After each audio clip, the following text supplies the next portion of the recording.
నిజాయితీ తెలుసు, నీతి తెలుసు, ఏది మాట్లాడినా పద్ధతిగా మాట్లాడటం తెలుసు, ఆధారాలతో మాట్లాడతాం, లెక్కలతో మాట్లాడతాం.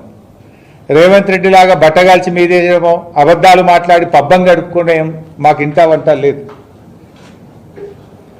ఈరోజు రేవంత్ రెడ్డి గారిని నేను ఎందుకు అడుగుతున్న మాట అంటే, నేను ఛాలెంజ్ చేస్తున్నా రేవంత్ రెడ్డిని.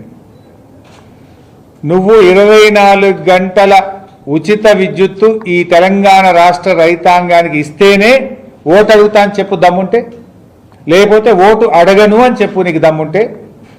I'm challenging Revanth Reddy. అసలు ఇప్పుడే వస్తలేదు. మీరు బాండి బిడ్డ, చాలు డిస్టర్బ్ చేయ. ఒకటి తీసుకొని పోవాలి, ఊకే డిస్టర్బ్ రా బిడ్డ. ఇప్పుడే రావట్లేదు. రాష్ట్ర రైతాంగానికి ఈరోజు ఏ ఊరికన్నా పోదాం. ఈ మధ్యకాలంలో నేను నర్సాపూర్ సబ్స్టేషన్కి వెళ్ళినా, జహీరాబాద్ సబ్స్టేషన్కి వెళ్ళినా, సిద్దిపేటలో సబ్స్టేషన్కి వెళ్ళినా, ఎక్కడికి వెళ్ళినా రైతులకు ఈరోజే 13 గంటలకు మించి కరెంట్ రావడం లేదు. 13 అవర్స్ కూడా కరెంట్ రావడం లేదు ఈరోజు. నువ్వేదో 24 గంటల ఉచిత విద్యుత్తు ఇవ్వడానికి నేను ఆర్పీడీసీఎల్ పెడుతున్నా అని చెప్పినావు. నువ్వు వచ్చిన తర్వాత 24 గంటల ఉచిత విద్యుత్తుకు మంగళం పాడినావు. ఈరోజు రాష్ట్రంలో ఎక్కడ కూడా రైతులకు 13 గంటల ఉచిత అంటే మించి ఉచిత విద్యుత్తు రావడం లేదు. ఇవాళ నీ ఆర్పీడీసీఎల్ ఏర్పాటుతో 8-9 గంటలు కూడా రాని పరిస్థితి ఏర్పడుతుంది. నీ బడే బాయ్ చెప్పినట్టు అనిపిస్తుంది నాకు.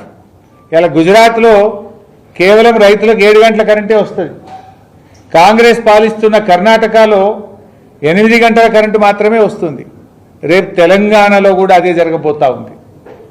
ఇది నేను ఉత్తగా మాట్లాడతలేను.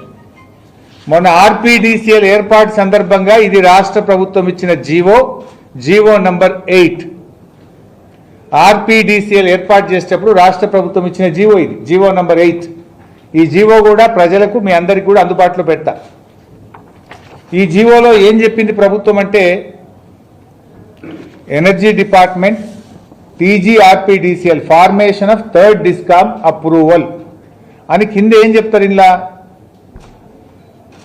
The allocation of PPAs between the 3 distribution companies of Telangana, namely TGRPDCL, TGSPDCL and TGNPDCL shall be done